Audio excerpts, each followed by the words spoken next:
Hello friends, முதல்ல உங்கள் எல்லாருக்கும் நன்றி, வணக்கம். ஏற்கனவே சம்பா கோதுமை ரவா கிச்சடி வீடியோ போட்டிருப்போம். இன்னைக்கு ரவா கிச்சடி காலையில் பிரேக்ஃபாஸ்ட் வறுத்துக்கணும். முதல்ல கொஞ்சம் கடாயில் நெய் விட்டு ரவையை நல்லா வறுத்து வச்சுக்கணும். இஞ்சி, பச்சை மிளகா, கருவேப்பிலை எல்லாம் போட்டு அடிக்கு தேவையான பொருள். முதல்ல ரவையை நல்லா நெய் விட்டு கொஞ்சம் வறுத்து வச்சுக்கணும். அதுக்கு தாளிக்கிறதுக்கு வெங்காயம், இஞ்சி, பச்சை மிளகா, கருவேப்பிலை, தக்காளி, கேரட்டு, பீன்ஸு, பச்சை பட்டாணி.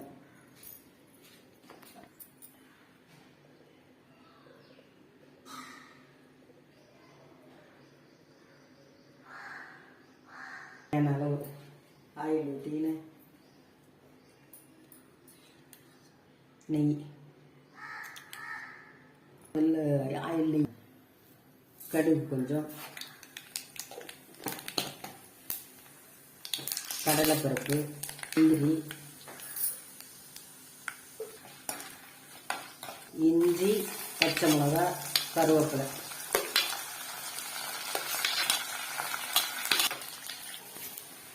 நல்லா வதங்கிடுச்சு. தக்காளி எடுத்து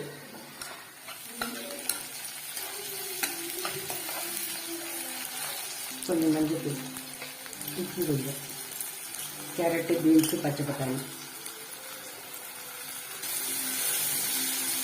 10% வெந்தயம், 1 டம்ளர் ரவைக்கு 2 டம்ளர் தண்ணி,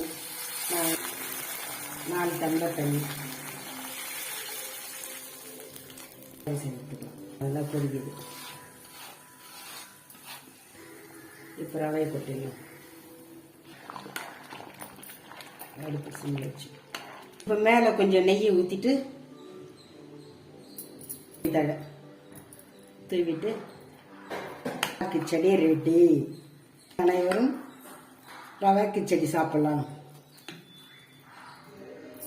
போறதுக்கு ஒரு லைக் பண்ணிட்டு சப்ஸ்கிரைப் பண்ணிடுங்க. இந்த ரவா கிச்சடிக்கு தேங்காய் சட்னி வச்சு சாப்பிடலாம், ரொம்ப நல்லா இருக்கும்.